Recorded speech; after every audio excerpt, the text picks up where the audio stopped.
Ծառուկյանը երևի մտածում էր, որ մենք կատակում էինք, երբ ասում էինք, որ հունիսի 8-ին եռագլուխ բանդան երազելու է փախնելու հնարավորության մասին, բայց այդ հնարավորությունը չի ունենալու։ Իսկ մենք չենք կատակում։ Ուրախ բոլորիդ։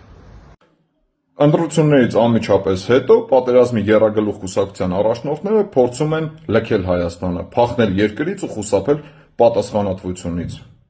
Համացանցում արդեն իսկ տարածվել են լուսանկարներ, թե ինչպես է ԲՀԿ առաջնորդը փորձում լքել Հայաստանը,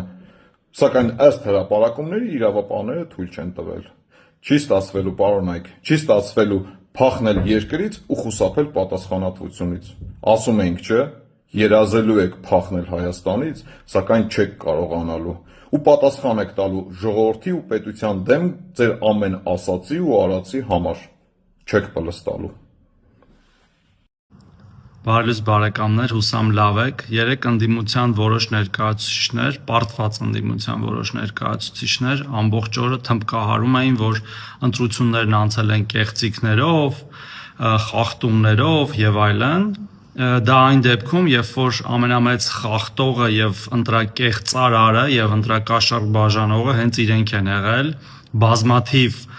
քրեական գործերով, հարյուրավոր ձերբակալված կալանավորվածներով եւ այդպես շարունակ, ու սա ուղղակիորեն նման է այն հայտնի արտահայտությանը, երբ գողը գոռում է գողացան բռնեք։